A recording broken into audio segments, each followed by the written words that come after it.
Okay, welcome. My name is Loren Webb. I'm with the Washington County Historical Society.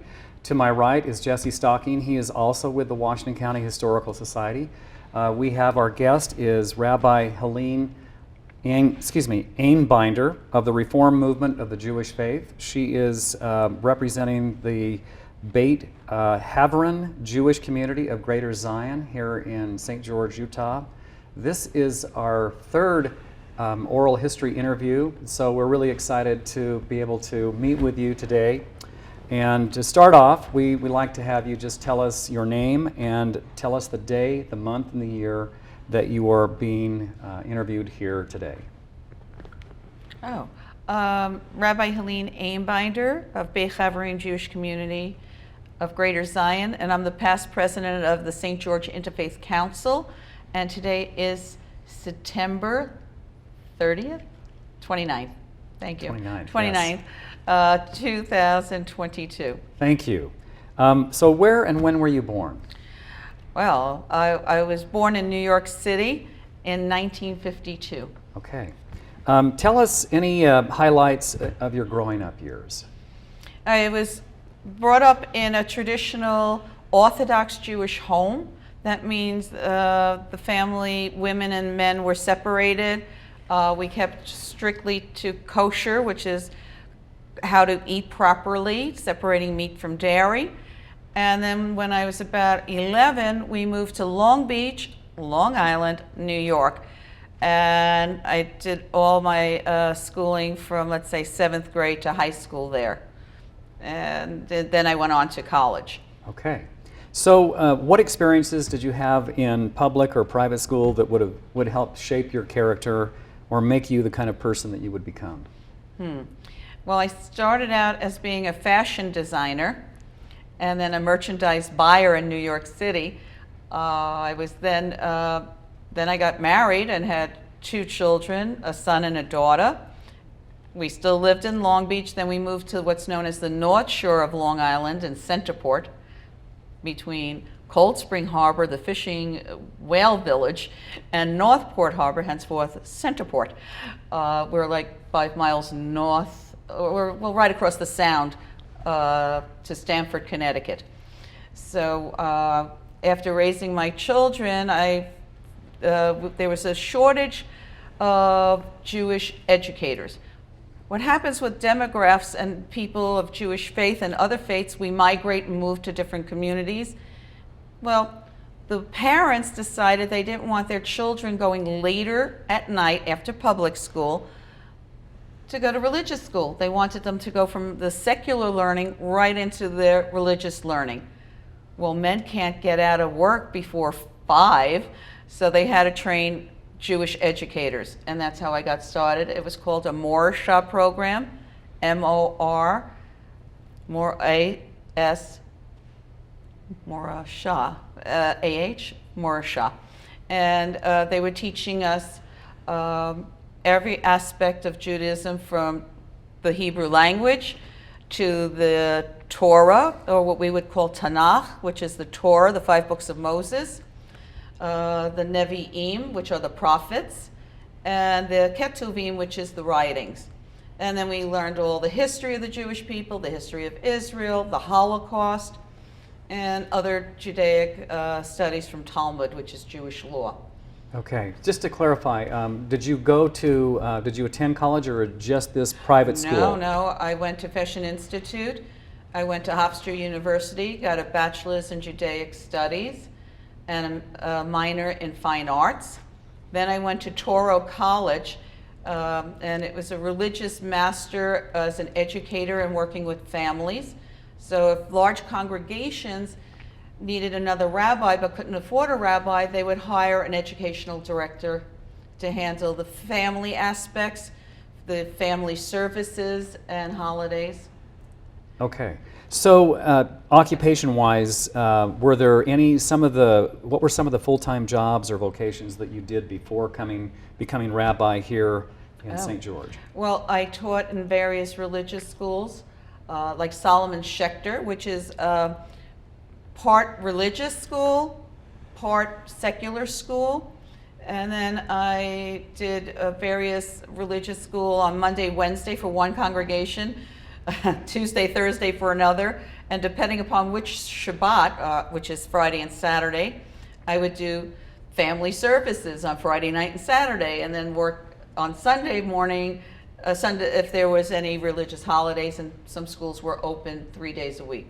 Okay. Whether it was Monday, Wednesday, and Sunday, or Tuesday, Thursday, and Sunday. Okay. So when did you become rabbi here of the Reform movement of the Jewish faith? Not from the Reform movement.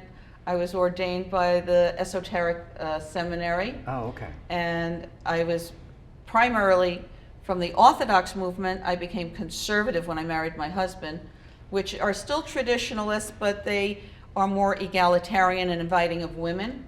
Obviously, they could be women rabbis, but it was the Reform movement who were the first to ordain women as rabbis.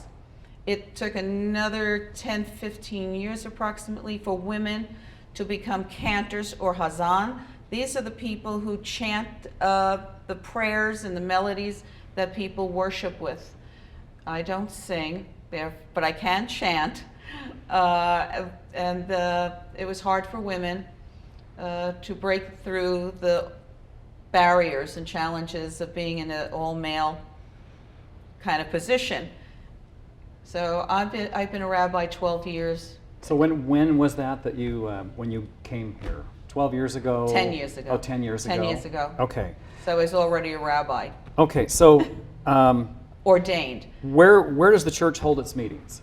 We now have it in the educational building of the Presbyterian Church. They're kind enough to rent us some space. And then for the bigger holidays, we've been at various larger places. Our community went from its instart in the late part of the 1990s of just a few people worshiping together to maybe 20 families. We now tripled in size or more. We're 80 families approximately. Okay, so and that's the Good Shepherd Presbyterian Church? Yes. Okay, and where is the nearest synagogue to your location? That there isn't one. Well, would there be one in We're Las hoping- Vegas, right? The nearest to us would be Salt Lake Salt Lake. or Las Vegas. Or Las Vegas, okay. Because I was going to say Las Vegas is only 2 hours away, and I know from teaching in Las Vegas that there are several synagogues in Las Vegas. So, and you talked about the number of members of your church that attend your services. So when and where was the Jewish faith organized? The original concept of Judaism. Yes. Okay, from Moses. Okay. Well, really, if you go even further back in 1900, before the Common Era, it was Avram, or now we know him as Abraham, and he left the Chaldees, which was part of the Mesopotamia area, and traveled to a place called Canaan, and then it became Judea, and then later it became Palestine, and then later it became known as Mitandat Israel, the state of Israel. So from him believing in one God, non-corporeal, all-encompassing, the creator of everything. In a nutshell, I can't it's like standing on one foot teaching Judaism, but I'm not. And the other thing was Moses, when we left, if you read the 5 books of Moses, it would be the story of Exodus, the book of Exodus. And that developed our freedom, and we became a nation of people. Okay, so tell me a little bit about you've already mentioned the sacred writings. Can you go back in and tell us a little bit more about the sacred writings of the Jewish faith again? Well, the Torah is our 5 books of Moses. We go from Genesis, Exodus, Leviticus, Numbers, and Deuteronomy. And then we also have a Siddur for our weekly prayers. We have a Siddur for the Shabbat, which is from Friday night to Saturday. And now we're in the high holidays. We just celebrated Rosh Hashanah. And this coming Tuesday evening will be Yom Kippur. We have what's known as a Maksor. It's special prayers for those particular holidays, our highest of holidays. It's all in Hebrew. We do have transliteration, and we do have English. If I was living in France, it would be transliteration in French. And French. But the majority of our holy books are in Hebrew.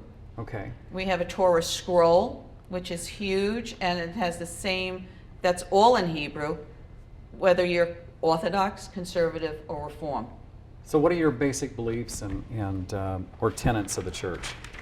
I might add a comment to clarify your scriptures. Sure. We talk about it commonly at Solomon's Porch. Okay. Pastor Jimmy just mentioned the other day that the 5 books of Moses and the Old Testament as Christians use and see it these days is exactly the same.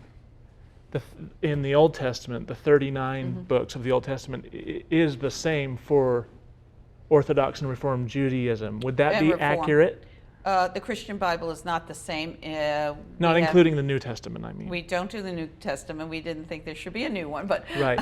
But the 39 books, as a Christian would see it, of the Old Testament would be well, we have the those same. 5 books. So you guys just use the first 5, Genesis to Exodus. That's your Genesis, Exodus. Deuteronomy, pardon me. No, we have Oh. Numbers, Leviticus, and Deuteronomy. Right. But you also have the school of the We what have is the it, prophets. The prophets. See, when we couldn't teach Torah, we took prophets that their writings and what they did corresponded to what would be related to our Torah portion, so we wouldn't get killed. So, and therefore, we use the prophets, and it's called a haftarah, meaning when we do the Torah reading, we go right into the prophets that would relate to that Torah reading. Which would be, we're talking Isaiah, Jeremiah, Yes, all of Ezekiel. those. The major and the minor. The major and the minor, right? Then we have the Haftorah is the concluding portion of the Torah service. And you So- also have, I believe you also have the Psalms, the Proverbs, and Ecclesiastes, Psalms, which yes. and I'm not sure if they're Okay, if there's they have also- a category there. There's also 5 Megillot. I know everybody knows the Book of Esther, which is our Purim, and we dress up in costume, and that's interesting. We celebrate that she helped save 127 provinces of Jews under the Persian Empire. So if you can figure in modern times from Turkey all the way up to Judea, that's a lot of Jews that this woman saved. Then we have the Book of Ruth, which was the first convert to Judaism. So because she converted Ruth, she was a Moabite, one of our strongest enemies. She gets married to Boaz, and Boaz, we get King David. So Ruth Right. becomes the great-grandmother of King David. Right. So, there's religious history, historical history, and if you're any faith, you believe in your religious history. But like I teach at the university, so I teach historical history because I don't teach religion. Right. So tell us a little bit about the persecutions of the Jews. Well, and where or how I'll that start. came about. There's so many, but I'll start with one of the ones that people always get confused as a holiday is Hanukkah. We don't consider Hanukkah a religious holiday because it was way after the Torah was codified, and we were fighting against being Hellenized by the Greek and the Assyrians Empire. And we obtained our freedom. We minted coins, and it took 25 years to win that war for religious freedom. So other than that, we'd all be Greeks and studying polytheistic gods and deities. After that, we had the first destruction of our temple, and then we had the second destruction of our temple in Jerusalem, which now stands a mosque. We had, of course, one of the major ones. Sure. How did that happen? From conquerors. You said it. Oh, okay. From the Okay, conquerors. we Okay. had first the Greeks and then the Romans, and they destroyed whatever they could. The Romans took back a lot of things from our holy temple and desecrated it, and we had to clean it up and build it again. We were exiled into Babylonia. So if you ever hear about the Babylonian Talmud, and then you have the Palestinian Talmud, both we use, which are Jewish laws and writings and all. But the Talmud of the Babylonians is bigger and more major in its contents than not that to belittle the Palestinian, but these are sacred writings as well. But the biggest persecution was the Holocaust. We start hearing little by little about what was going on in Germany when the Jewish people tried to help our people that were suffering in Germany. We didn't have a bigger voice like we have today. And we lost 5 million innocent men and women and over 1 million children just because of their Jewish faith. They were tortured and killed in concentration camps. It bothers me today, as many Jews, that people could just flippantly use terminology unbeknownst to they have no knowledge. Whether you're calling somebody a Hitler, or you're saying fascism, or you're saying communism, just know that Nazism and fascism, it didn't come overnight. It did it in little stages, and it killed 6 million Jewish people. The World War II killed over 12 million. Right. Christians died protecting Jews or their faith. The Romans or the Gypsies died. People of disabilities died. Fascism, Nazism, it's horrific. It is, and I've just been watching the Ken Burns special Yes, a on lot the of U.S. and the people, yes. Holocaust, and I just, it's enlightening, and it's also frustrating to see the United States and its policies towards immigration, which apparently, had they opened up their immigration, there would have been a lot more Jewish immigrants that would have been saved during that time period. But you have to look, I always say, when I teach history at the university, and the students will know, I teach the whole world history of what was going on at the time. So you have to understand, from World War I, Germany loses. Jewish men fought for Germany. They were part of the German army. So they never could realize or fathom that when we're fighting another war, that we wouldn't be part and parcel of the German people. But we weren't, as we learned. The other thing with that, we also had October 29, 1929, the crash, where everybody, the whole world, was thrown into Great a depression. So you're having people struggling in each country that would you take on so many thousands of people? No. The boat to nowhere. The St. Louis. Right. The St. Louis ship. Yes. One of my relatives did get off in Cuba. Oh, they were one of the lucky ones. There was one of the ones. 20 or some odd that Right. were allowed off. And that was the half brother of my father. The other 11 brothers and sisters were slaughtered. All our family were slaughtered in Bergen-Belsen. My father was one of General Patton's medical team. He had 9 Bronze Stars, a Silver Star, 5 Purple Hearts. Liberating the last camp, he never practiced medicine again. Through his traumatic experience, Patton and the General Patton at the time and his colonel sent him to what was known as Palestine and wanted him to glean information for I guess, General Eisenhower. I only got bits and pieces of information when he was fluid enough to speak. I mean, a shout out to Steven Spielberg. I'm sorry he wouldn't speak to you. Even his secretary kept calling because he was developing the picture, the liberators of the concentration camps, and he wouldn't talk.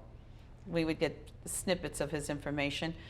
But it wasn't until 1987, so I was a lot older, and he said the Coptic Christians were being killed in Beirut. And he says, what a beautiful city, just like Havana was in the 50s. I said, how would you know?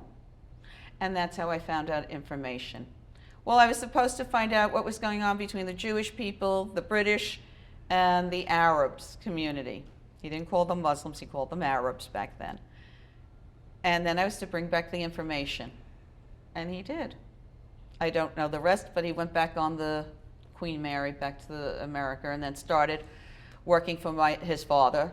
If you ever look at archives, which you do, and you're in historical, if you look at Hester Street and you see that kosher butcher shop with the little, Right. with the man with the cart with vegetables, that was my grandfather. That was his butcher shop. And the push cart with the vegetables, that was my great uncle, who was married to one of my grandmother's sisters. Okay. So what that are gives some you a lessons? background. What are some lessons that we can learn from the Holocaust and Well- relate that to and not just the Jewish but all No, religions? to everybody. And there's Ellie, I met Elie Wiesel, and he told me I should keep doing my work on behalf of the Jewish people. He thanked me for that. And to never be silent and never forget. But what does it mean to be silent? You could still do things, even though you're going to risk your life, and many people did. And today, when I find people are telling me, well, I shouldn't say this, or I shouldn't say that, or I shouldn't write this, or I shouldn't publish this, yes, I do speak out. I don't like when people on the House floor of Congress says anything about the Holocaust. There's no comparison. Right. It was when the world stood silent and humanity was lost. It should never get to that point. Right. I want to talk just a ahead. little bit about the structure of the church. Sure. As a world We call it denomination. a house of worship. We're not a church. Okay. And when you meet with a Muslim, they don't call it a church either. He has his Okay. we call it a synagogue. The Orthodox traditionalists call it a shul, S-H-U-L. The Reform movement call it a temple. Okay. there's So you all said these- house of faith, right? It's a house of worship. House of worship. Okay. So as a world denomination, where is your house of worship headquartered? Well, the headquarters. Yeah. Is there a headquarters? No. Okay. Okay. I mean, there's different. So- You'll have the conservative movement. The Jewish Theological Seminary is in New York City. The Reform movement, the Hebrew Union, is located, I believe, in Cincinnati, Ohio. Okay. The Orthodox community is in Israel and all over. You know. Okay. How is the leadership of the house of worship structured? We have a chancellor. Okay. The Orthodox has head rabbi. Right now, Israel, when it was founded in 1948, the Haredi, H-A-R-D-I, were the heads of the Jewish faith at that time and helped organize. But now there's other diversities, and each sect, let's say the Orthodox community, they have about 17 different divisions of people, how they worship, depending upon the rabbi. If you ever visit Israel, you'll notice different yarmulkes. Some wear hats, some have what we call payas, the little twirly sideburns. Some have long beards, some have short beards, some don't have beards.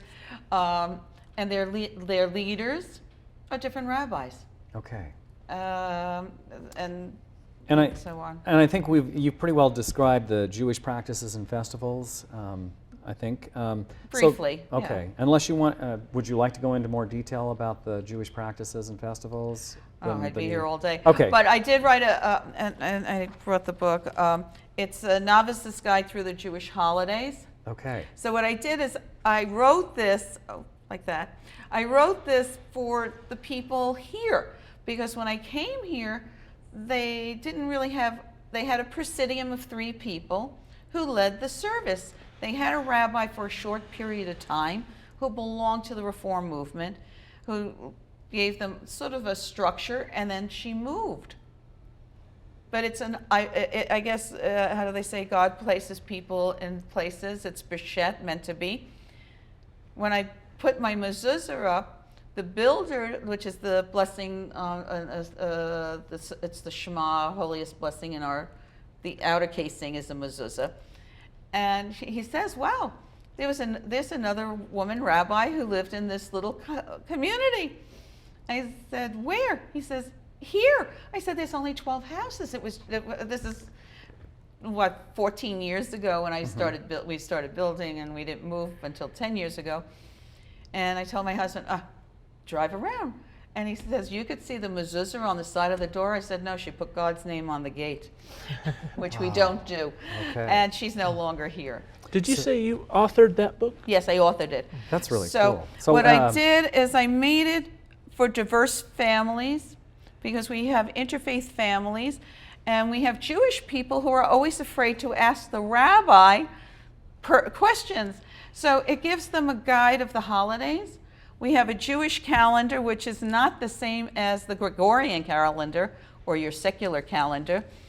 So we start at night our holidays, because the first thing in the beginning of the first book, let there be light. So obviously, if God had to create light, it was dark. So we start our holidays at night.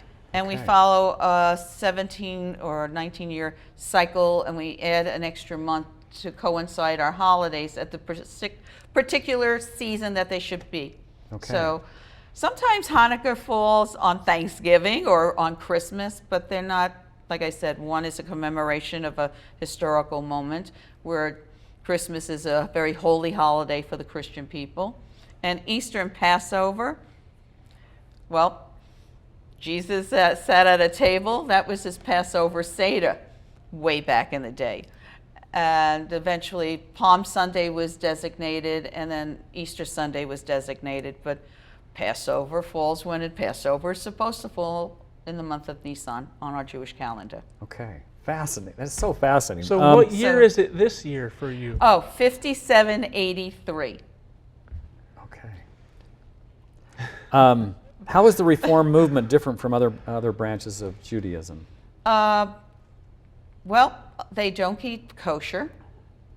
They tend to not want to eat separate meat from dairy. They don't wear all the garb, like a tallis, a prayer shawl. Some of the rabbis won't even wear a yarmulke. Some of the women aren't modestly dressed. They don't do a lot of Hebrew, which here, even though we're stipulated as Reform because we're leaning a diversity of people, I feel they should be comfortable, and we do a lot of Hebrew, which might, if you walk into another Reform movement, they might not have as much Hebrew. Okay. We have translations and all. Okay. So what are your duties as rabbi of your faith, and is this a part-time or a full-time position? It's 24/7. Okay, so it's a full-time position. It's a full-time position. Okay. I'm also a chaplain at the regional hospital. I have people that are in hospice.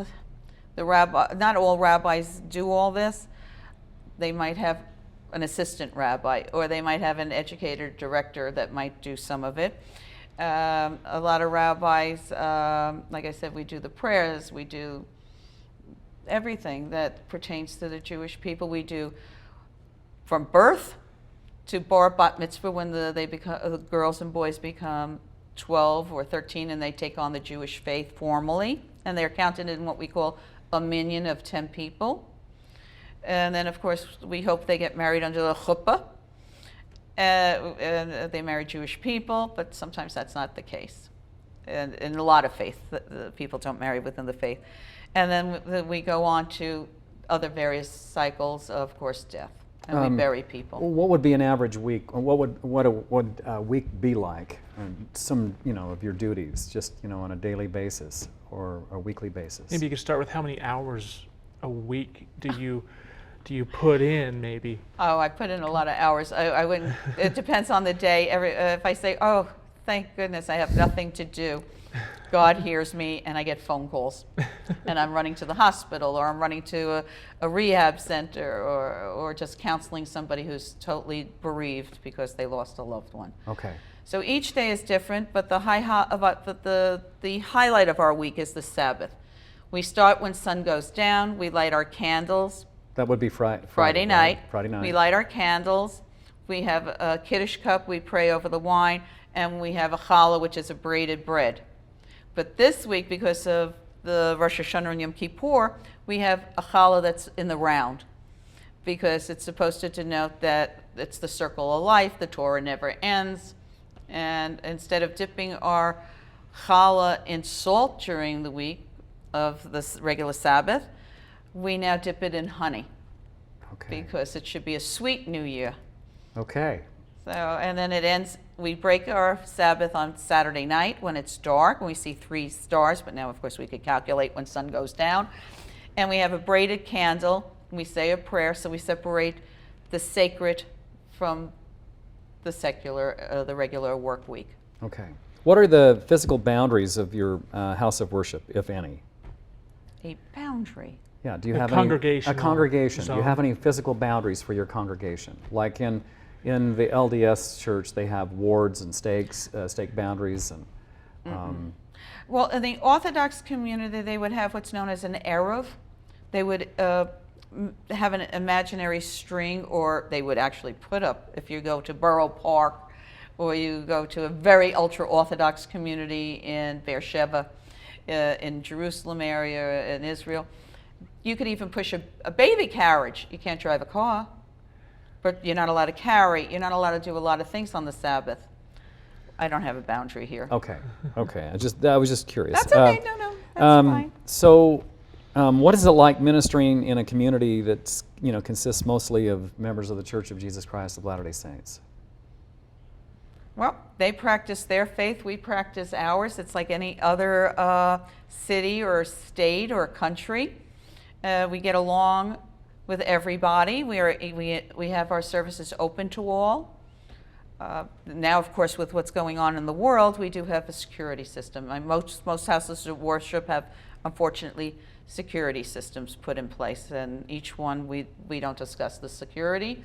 We want people to feel this is a holy space. They could feel at ease, and they could pray to God. Okay. During this time, have you been asked by representatives of other organizations such as clubs, other faiths, or government bodies to serve in any community capacities? Oh, yes. I met with the former Governor Herbert of Utah, at the Interfaith Council luncheon. And just recently, Governor Cox asked me to deliver the opening prayer for the Interfaith Council up in Salt Lake. So I do that. I met with Senator Mike Lee when he was concerned about what was going on in the faith community during COVID with the Interfaith Council. Not all members came because they felt it was political. I said, no, it's a leader. It doesn't matter, Republican, Democrat, liberal, whatever. He's for our community, and he wants to know our challenges and our successes. I told Senator Lee, I'm not closing my house of worship if you could keep Costco and Walmart open. I think that was a big, big mistake. The houses of worship, many people needed that safety, that continuation of their religion, and it was detrimental to our communities. And I said, if I get arrested like the guy in Canada, you're bailing me out. So he laughed. Okay. But I do deliver prayers along with all the Interfaith Council members for the mayor's office here in St. George, for the Washington Commissioners.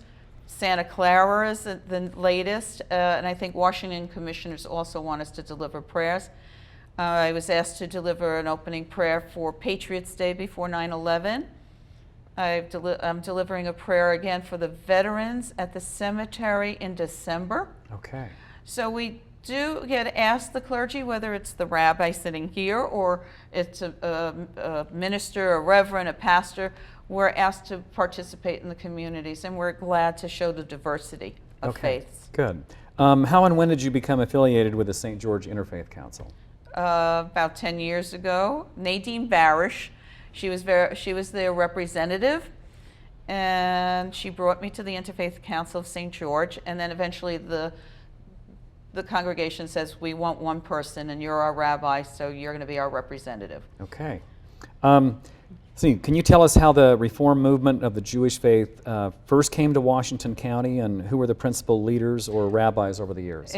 It was Risa Bausk, and She and Ellen Nathan started, and Nadine Barish started to have a small group of Jewish people praying together. Then, Rabbi Baum, I think her name was here for a year or two, not even, and then moved back to San Diego. Okay. So what goals do you see for your faith in Washington County? Well, that we could grow and help the community. I have, like Ellen Nathan helps with the Veterans Association. I have other members that help the Switch Point people. The Jewish people work in various places. We have people in the regional hospital and other facilities of rehab centers and short and long-term living facilities. We have ham operators who are helping, I think, this weekend with the race that's going on. We walk for the Crop Walk, which is part of Reverend Ralph Klingen's Presbyterian Church, where we raise funds for people in the third world country, but hungry people here. We raise funds for Solomon's Porch.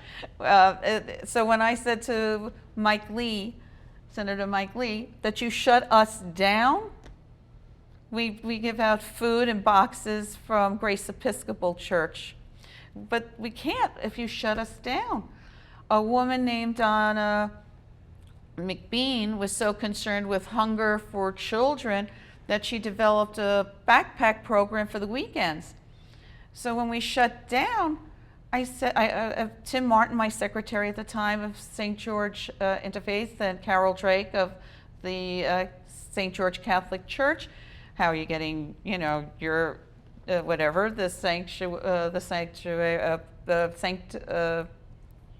what she does for the communions and whatever for their Sabbaths, and they couldn't do it.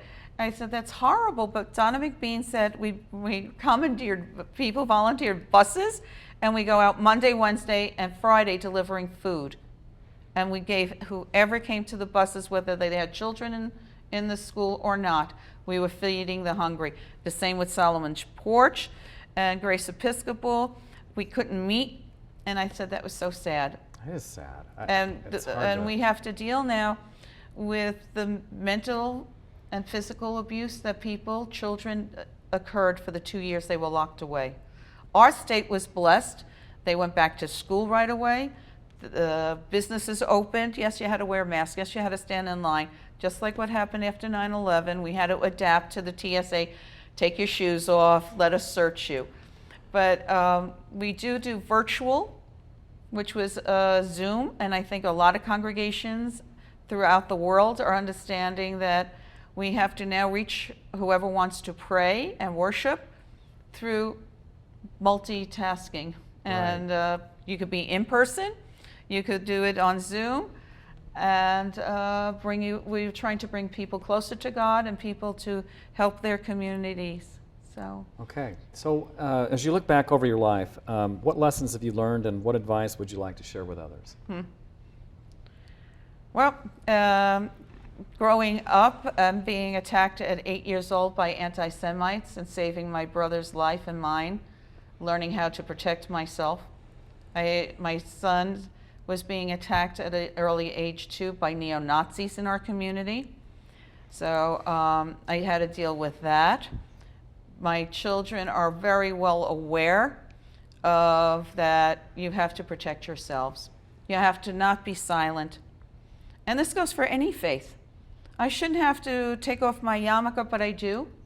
It's the safety not only for me, but whoever might be around me. And that's a sad statement because it is the United States of America.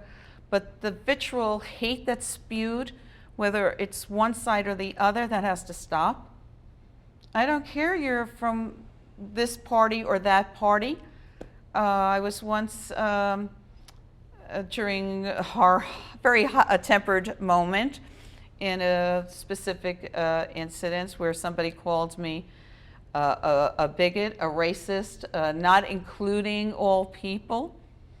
I said, out of all the faiths, we're the smallest in the world.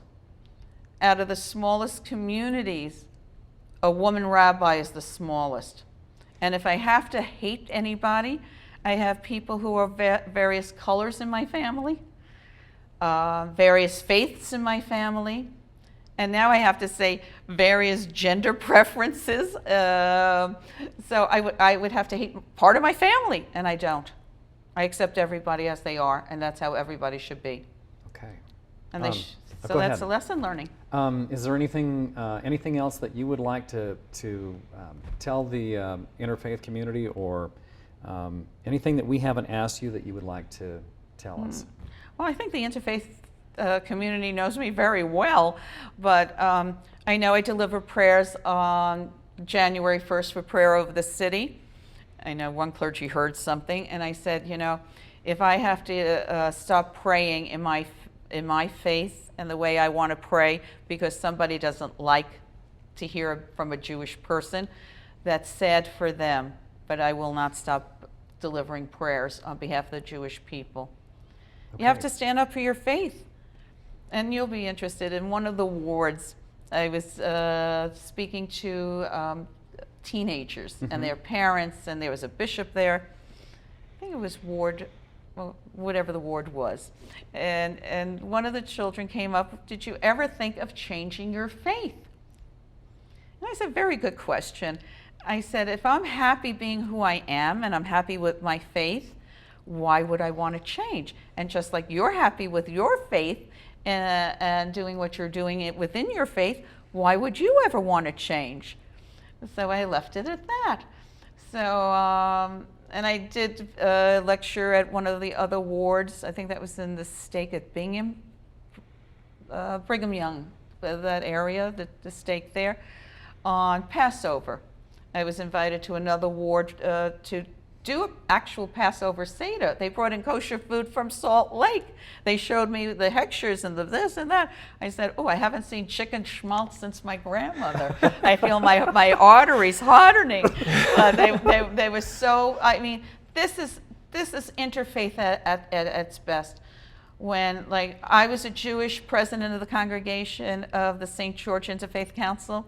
Now Carol Drake of the St. George Catholic Church is the president, and the new vice president of the St. George Interfaith Council is Shadman Bashir of the Islamic faith. I said, you got the three monotheistic faiths living here in your town, and we're all working and friends, and we're living together in peace. Well, that's awesome. That's so, how. Jesse, do you have any Have any questions? more? Yeah, I might ask if you could give us a few highlights, some of the things you've liked in your time in the St. George Interfaith Council over the years. Oh, the acceptance and the being just one of the people. I remember when I first came here, I kept on saying, you know, I'm a woman rabbi. And they kept on saying, we see that you're a woman and we know you're the rabbi. So then I just stopped saying that. But, you know, because it's so hard for a woman to be accepted as a clergy in a lot of faiths. And that I did have to go through a lot of school and education. I did work on a grant with the Israelis for close to 8 years, bringing better understanding with the synagogues and schools in New York area, with the Tali schools in Jerusalem. And then I also started environment programming with the Israelis and the Jewish people in New York. But one of the programs, which I'm glad they're still doing, is Yad by Yad, Y-A-D, Yad, hand in hand, where Palestinian children, mothers of both the Palestinians and the Israelis are meeting, trying to have better understanding of each other, and maybe we'll bring peace through that way. Okay. So it's things that but for doing all that I do for the Interfaith Council, I find it's a wonderful way to express Judaism, because we believe in tikkun olam, to repair the world. So if you're doing gimilu chesadim, acts of loving kindness within the community, I don't ask somebody when they're hurt, if you're a Republican or Democrat, if you're Jewish or not Jewish. I just want to help you. Great. And that's how it should be. Thank you. Thank you Thank so you. much for taking the time to meet Thank with us. you. And this has been really an enlightening interview. I've learned a lot. And I'm sure Jesse has, even though he works with you Oh, on and a I also regular teach basis. at the Institute for Continued Learning, right here at the Utah Tech. And I'm also an artist for the Southern Utah Artists Guild, and my artwork was at the Eccles Center. It's been in the St. George Museum, and it's at the Red Cliffs Gallery here in St. George. Well, it sounds like you're involved with a lot of neat community. Yeah, and I meet a lot of people, and it's very rewarding. I Okay. think that would be a good thing. All right. Thank you so much for Thank asking. you for taking the time. We want to thank those of you who have joined with us, and we really appreciate that and this opportunity, and until we meet again. So thank you so much. Thank you.